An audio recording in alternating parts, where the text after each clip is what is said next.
Hi, this is Mark Shapiro with Klamath Film, and I am thrilled to be here with the cast and crew of the film Bent, which you all have seen, which was a mind turning film, a lot of action, a lot of intrigue, scary at moments, and I'm really thrilled to have the folks from the film, and we're going to have Ray Robison, producer on the film, introduce the crew and talk a little bit about the filmmaking and this great film. Ray, I'll kick it off with you. All right, thank you so much, and thanks for having our film at the Klamath Independent Film Festival. Always a treat being over there. So we shot Bent, hard to believe, nearly 6 years ago. Brad Douglas wrote and directed the film. He's based out of Sacramento, and worked with Marlon Mason, who plays Elsie Coleman, a number of times. So we had Marlon cast from the get-go. I think the role was probably written for her. And then we had the opportunity for the first time discovering, I say discovering, but I've actually known Clive for a while. We were fortunate enough to have Clive come in and take the role of Ben Coleman in the film, and it just clicked so well. It was shooting on location, even though it was so close, because Hyatt Lake, where we filmed, is between Medford, Ashland, and Klamath Falls. So it really wasn't that far away. And some of the cast and crew would go back and forth, but some of them would stay up and at the location instead of driving back and forth. So a nice group of people, and I think 2 weeks of filming. So anyway, got it done, but took a long time to get it finally to the screen, to the Klamath Film Festival screen. Maybe we can talk about that more, and Marlon and Clive can talk about that whole experience a little bit more too. Great. And so will you introduce yourself? Why don't we start with Marlon? Tell us about yourself. I know you've been at the Klamath Film before, but first maybe introduce yourself and talk about a little bit about this film and the project. Okay. Well, my name is Marlon Mason, and I'll try to put it in a little capsule. I'm considered one of the episodic queens of the 60s television, because I did nearly every television episode that there was. And I did a series called Longstreet with James Franciscus. Anyway, my career came to a halt. I came to Oregon, and 11 years after I was here, Ray and I wrote something. I gave it to Ray, and I've been making independent films ever since, and mostly with him. And he introduced me to Brad, and that's how I got into this film. But it wasn't my first film with Brad. I am Brad's Alfred Hitchcock. I'm in all his movies because he's such fun to work with. And I grabbed him by the throat and I insisted that he put me in all his movies. So he has. And this one was great fun because I got to work with my friend Clive, who back in the 80s, he and I did a Charles in Charge together. And so we had a great time on this. I think he will agree. And I play a rather deranged old lady. I'll leave it at that. I don't want to give anything away. I'll see what Clive, we'll go back and forth, see how much we should give away. But it was a wonderful role. So I guess Clive, the pressure's on you. You can give spoilers because people have already watched the film. But Clive, but I would like to have you talk briefly about your career too. But what a role you played in this film too, because we go back and forth with all the different characters, but your character goes from nice to pretty deranged and angry. What was that? What was it like playing that role? Well, I echo what Marlon said about her career in the 60s. I was in LA for 18 years, and I came up here I was hired at OSF in 2004. But alas, I was not asked back. I only did one season, so I decided to stay up in Oregon rather than go back to California. And I had known Marlon from LA, of course. And she called me out of the blue one night and says, "Clive, what are you doing?" And rather ominous question.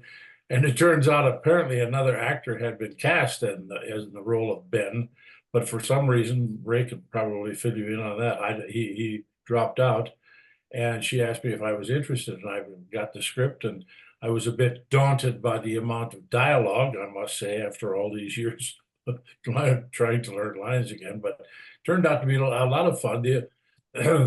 The one thing I do remember with distinct memory is that perilous drive from Ashland up to Lake Hyatt, especially at night. It wasn't something I was very keen on doing, but I fortunately was staying up there. So, but yeah, it was a lot of fun. Ben Coleman, is that his last name, Ray? It's been so Yes. long since we've shot this. I'm trying to remember my character. He plays a former scientist, I believe, that has something to do with the poisoning of the lakes, of the mountain lakes up there. And he turns into be rather a despicable character, intolerant of his wife, and a young journalist that shows up to start investigating. So yeah, a bit of fun to work with Brad Douglas, and it's always fun to play villains. They're much more interesting to play than heroes. Well, what was interesting though, Clive, was how although you play the villain, you're pretty warm until maybe the arc, changes in the film, and you've got that kind of fatherly connection, and we trust it, and then we get to that point, and things change, and that makes it even more powerful, for Yeah, that third act. yeah, he's deceptively nice at the beginning, and suddenly turns. That's fun to play. And the other thing, Ray, what's interesting about this film, again, there were moments where, I mean, there's the sadness and of dementia or whatever is happening, and they're pretending to eat the food and things like that. So there were moments of levity, because even the way the characters interacted in those moments. Can you talk a little bit about that? This was not straight horror or suspense. There were a lot of elements to the film. And what was the direction, sort of as you were working with the screenplay? How did it change? Well, what's really interesting about this film is that it didn't start out as a film. It actually started out as three. We had scripts for three pilot episodes, with the idea that we would create this pilot and try to sell it. But when that never happened, it became, okay, how do we bring it all back and tie all these loose ends together to turn it into a feature film? So the direction, even on some of those details, I would say we didn't even know where it was going to go at that point, but it certainly added a great deal of interest and established a great deal about the characters, who they were, what issues they were dealing with. It is very unusual because I've never experienced this before, where you have some pilot episodes and you go, okay, it's not going to get sold, so let's just turn it into a feature film. And so the scenes in the hospital that open with the actual FBI agent, those were all shot within the last few months. Everything else was nearly 6 years ago.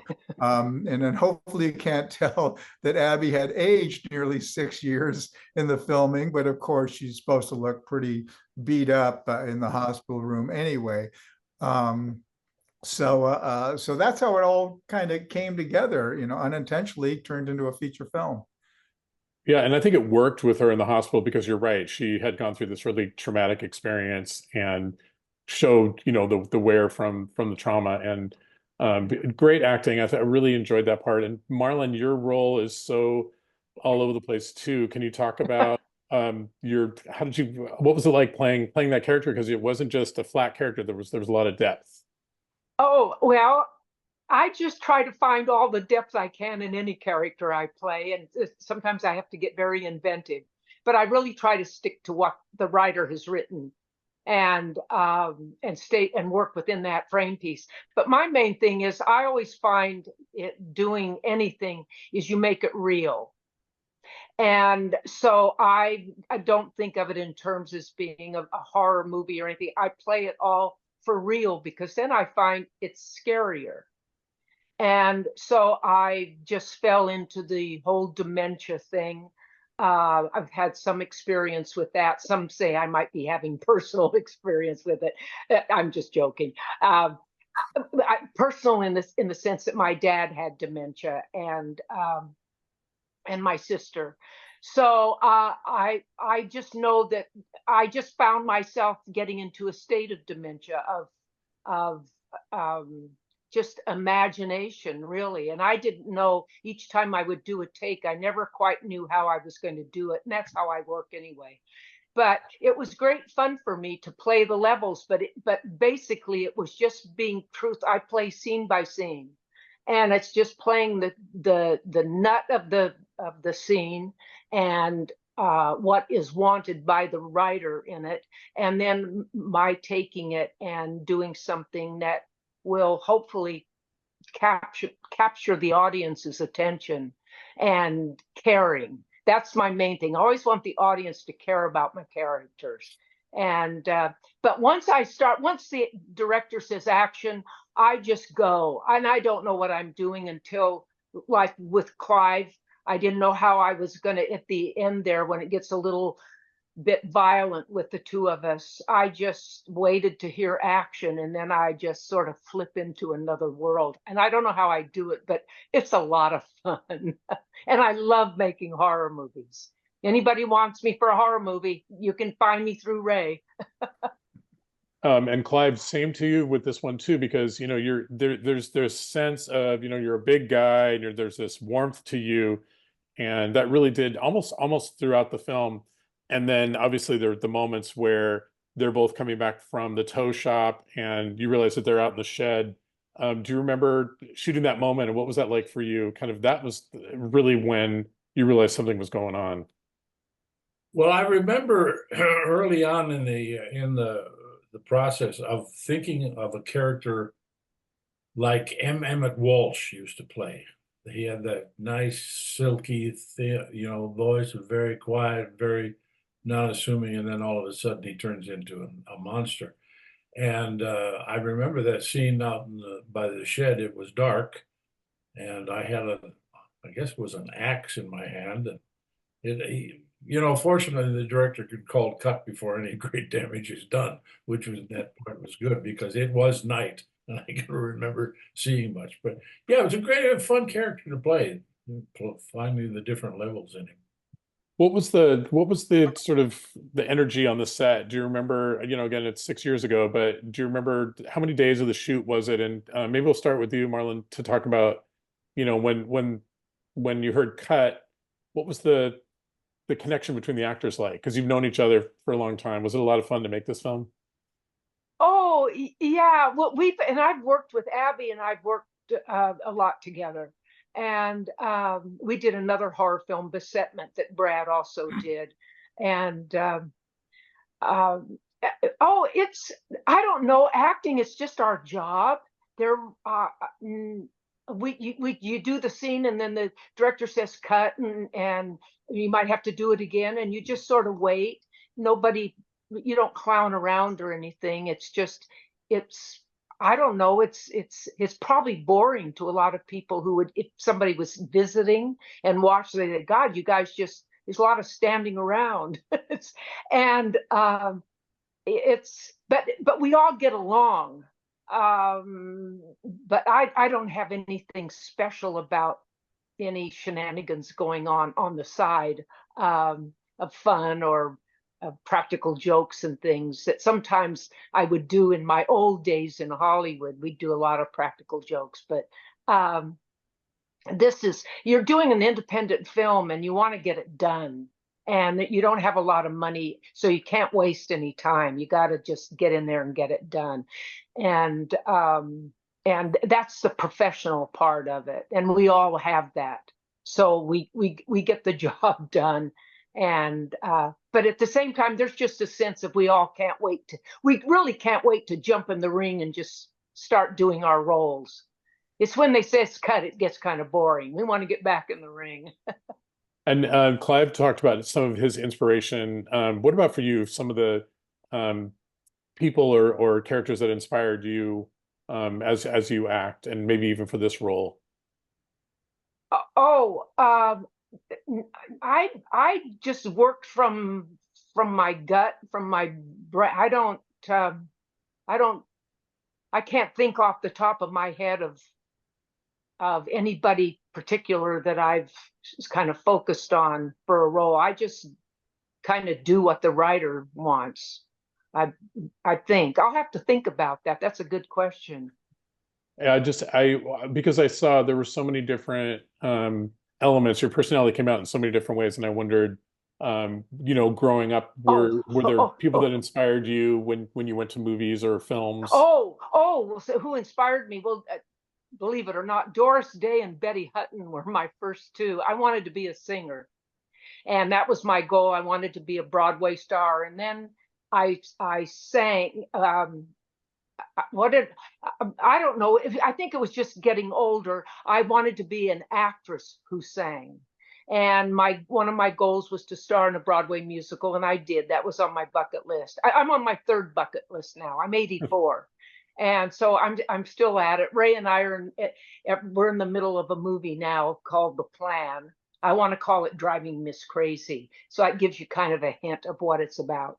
But it's a horror film, and yeah, so I had those movie stars, Betty Davis, Stanwyck, Joan Crawford. I had all those ladies to look to, but I sort of had a natural sense, and also I had a drama teacher that said, "You're all characters. You all are different people. Don't try to copy anybody. In other words, don't try to be Marlon Brando. Find your own real the thing that makes you different." And so that's I was raised that way in acting class, and so everything is pretty original, comes from me. And I might draw on somebody if I'm doing an imitation. I do a wonderful Catherine Hepburn, and I would love to play her, but that's the end of that. This is probably the only time I get to do my Catherine Hepburn. um, anyway, I don't know if I answered your question or Yeah, of not, but course. if you're an actor, you got to be inventive. Got to Right. come up with your own stuff. Don't copy anybody Well, the film is except bent. Catherine Hepburn. Yes, the film is bent. We really love this film. And Ray, before we sign off, I want to ask a couple more questions. Can you talk about the title itself?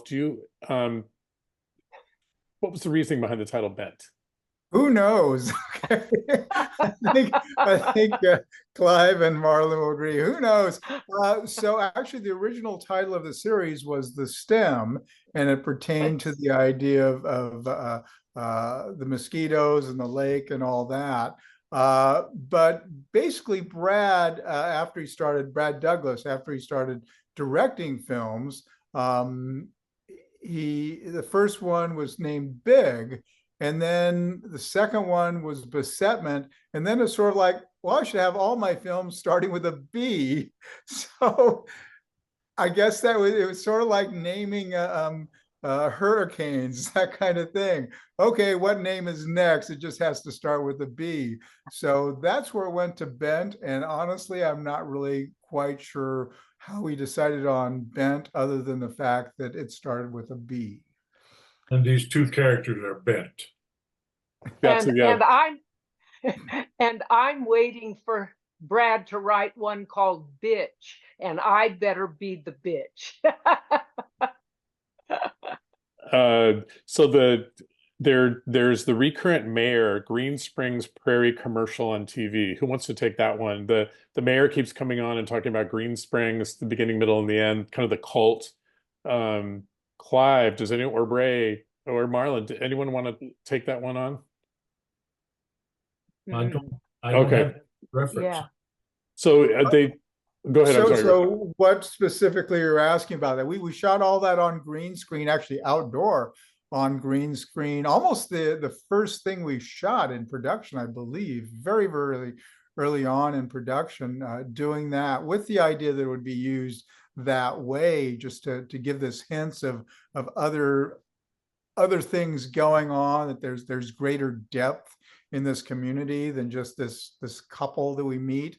It's like the whole community is in, there's something else going on. There's something deeper, and certainly that with what he does there implies that it's a strange community, neighborhood, area that she's stumbled into. It's not just this one couple that are a part of that.